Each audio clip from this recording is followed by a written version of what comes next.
Voici un puzzle. Je sais que c'est bizarre comme intro de vidéo, mais essayez de le résoudre. Ne vous inquiétez pas, il n'y a pas de piège. Jouez le jeu et prenez votre temps.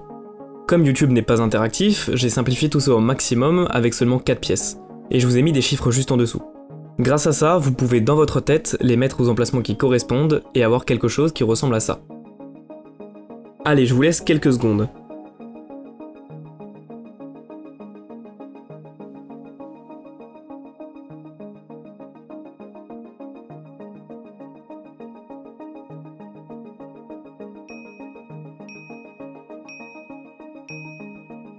Maintenant que c'est bon pour vous, je vais vous poser des questions dessus. Essayez d'y répondre le plus naturellement et simplement possible. Vraiment, cherchez pas à voir le truc venir et dites ce qui vous passe en premier par la tête. Ok, mettons ce puzzle juste à côté. Lequel des deux vous paraît le plus compliqué?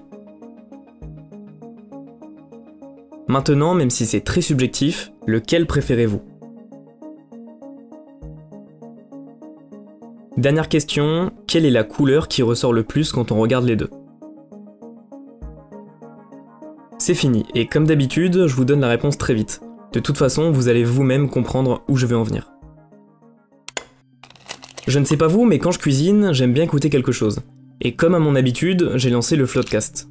Et Adrien Méniel a dit quelque chose qui m'a frappé.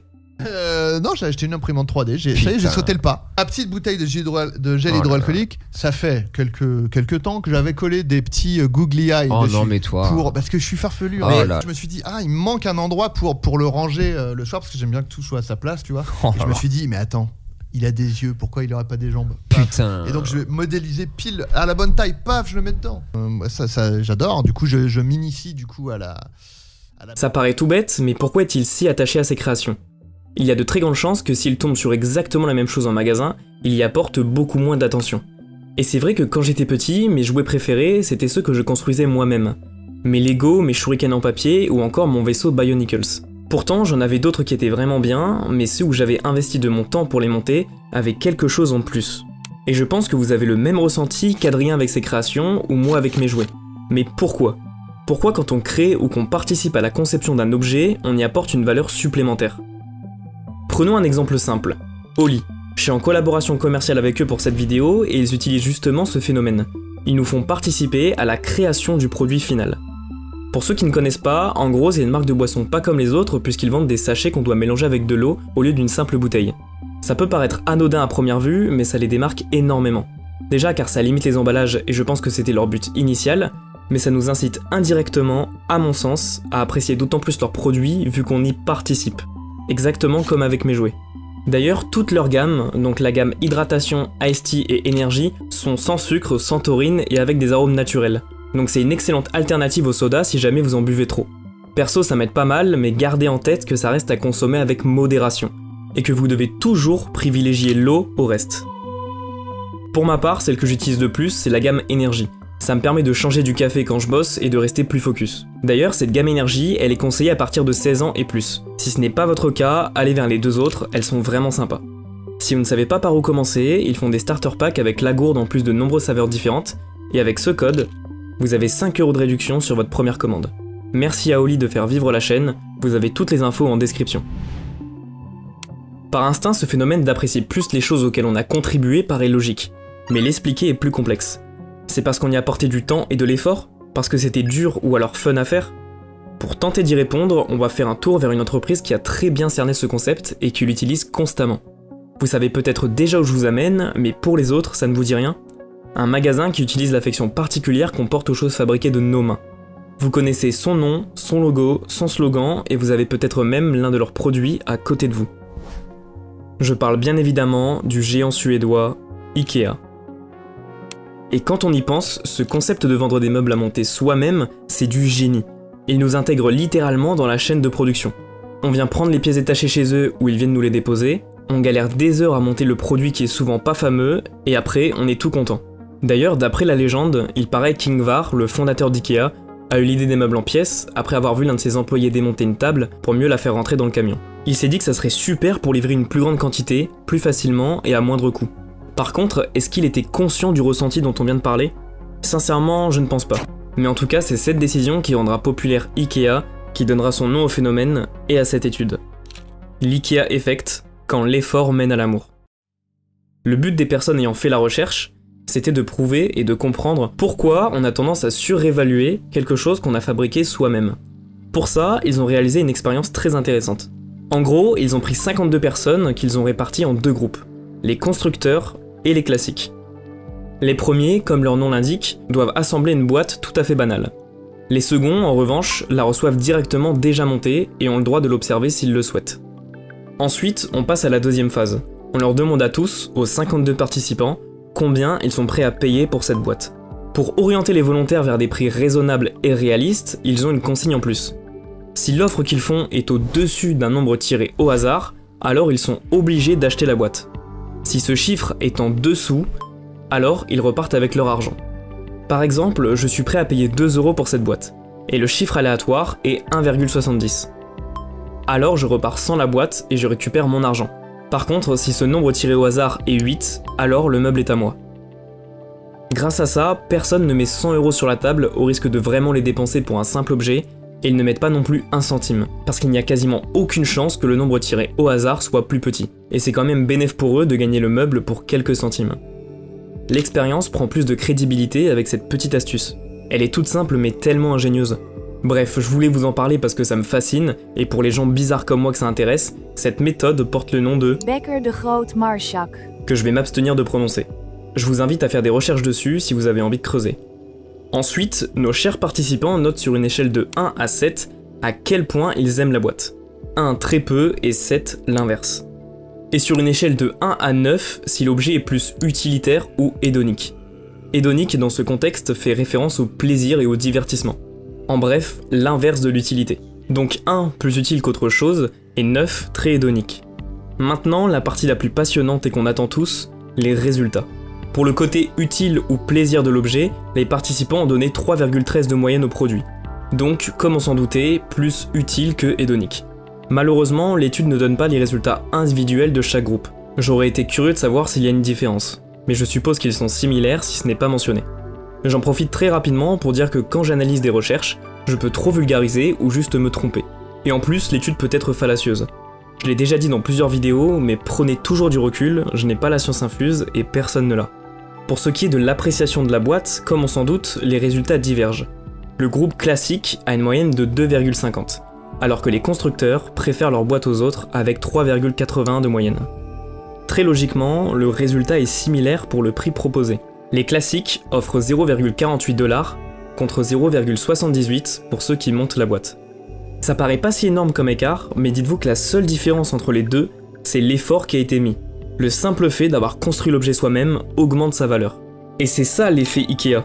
On valorise plus ce qu'on a contribué à créer. Et quand on y réfléchit, c'est un peu bizarre.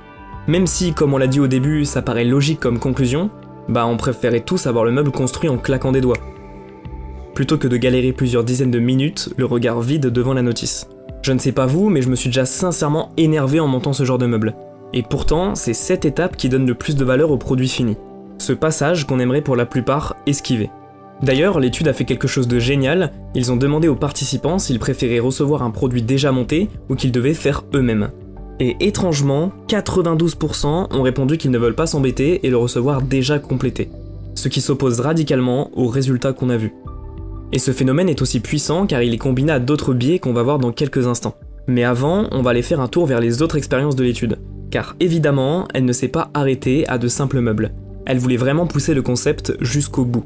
Pour aller plus vite, dans les prochaines, je vais moi rentrer dans les détails de la méthodologie des chercheurs. Donc si ça vous intéresse, je vous invite à aller lire de vous-même ce travail. Nous, on va aller à l'essentiel. La seconde expérience ressemble beaucoup à la première, mais avec deux différences majeures.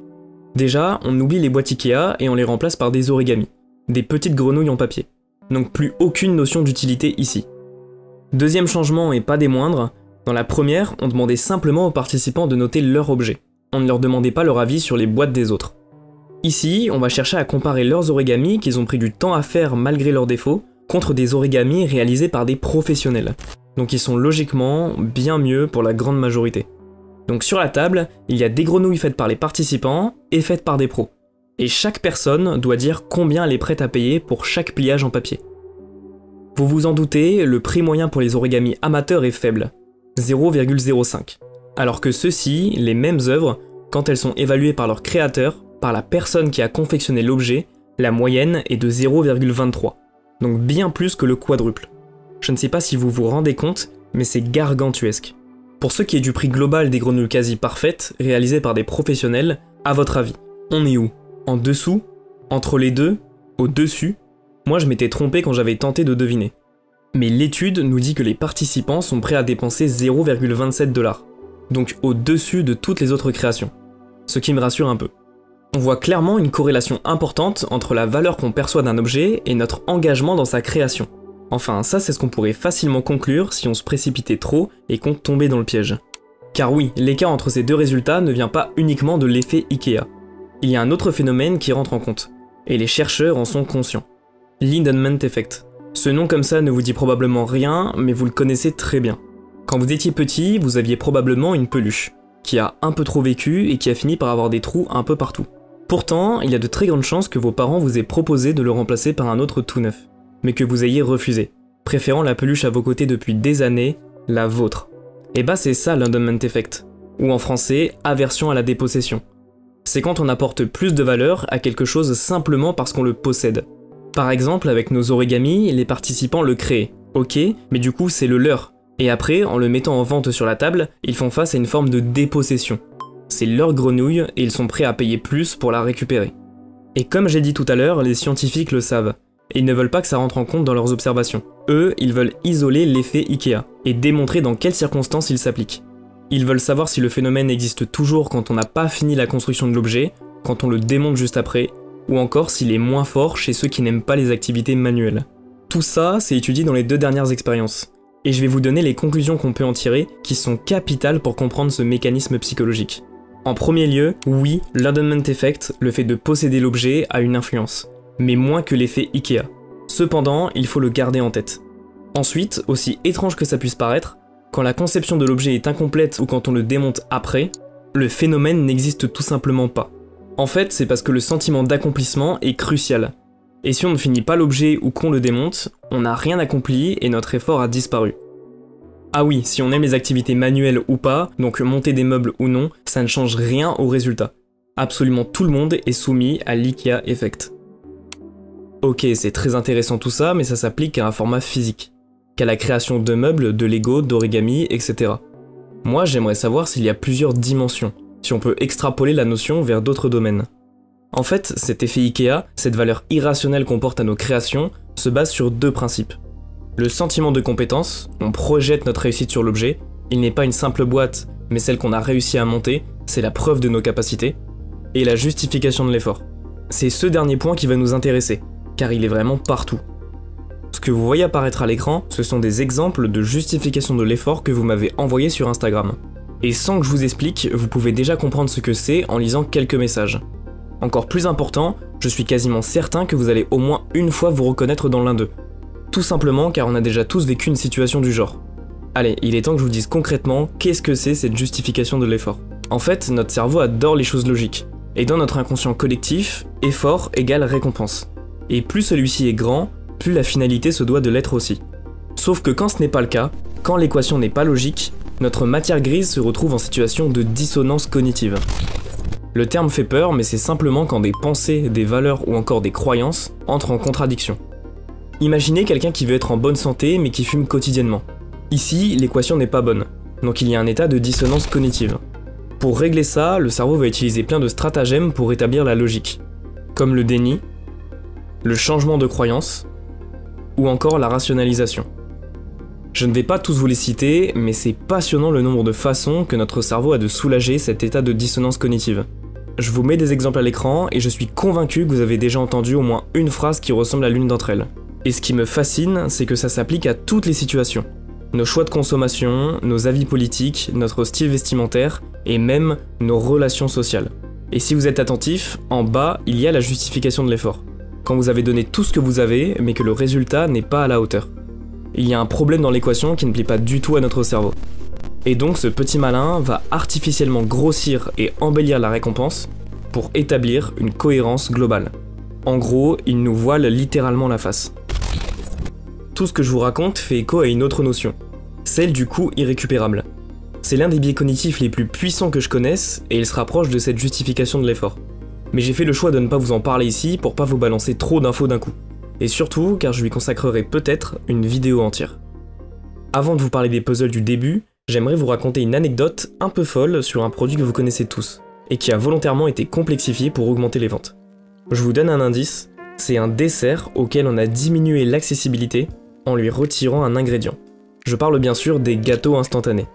En fait, à l'époque, il suffisait de rajouter de l'eau pour obtenir le résultat final. Mais ils se sont rendus compte qu'en supprimant l'œuf de la poudre, donc en complexifiant et en rajoutant une étape, les ventes étaient meilleures. Justement grâce au sentiment de compétence. Les consommateurs, en cassant d'eux-mêmes l'œuf et en le mélangeant à la préparation, se sentaient plus inclus dans le processus de création. Ce n'était pas un gâteau, mais celui qu'ils avaient fait.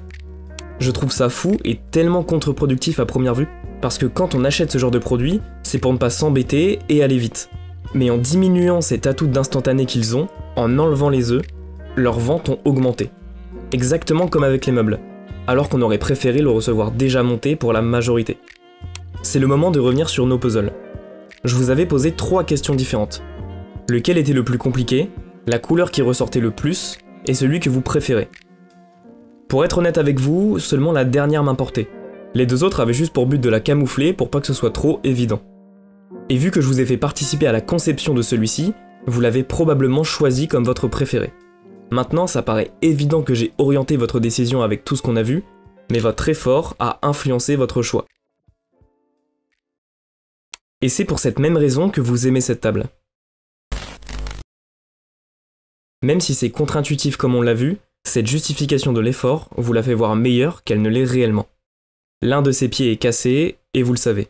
Vous avez déjà tenté de la réparer avec un bout de scotch ou de la caler avec un peu de papier, mais elle est instable et elle continuera de tomber. La remplacer, ça serait mettre à la poubelle tous vos efforts.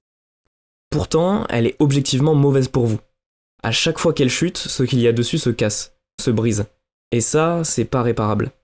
Le plus drôle, c'est que chaque personne qui vient chez vous vous le dit, que cette table est pire que mieux, qu'elle prend de l'espace inutilement dans la pièce, et qu'elle risque de retomber à tout moment.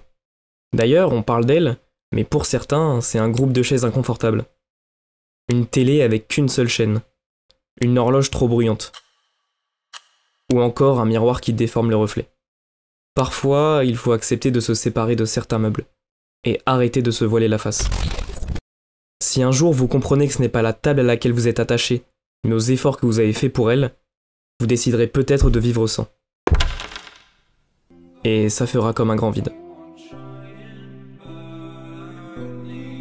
Mais avec cet espace,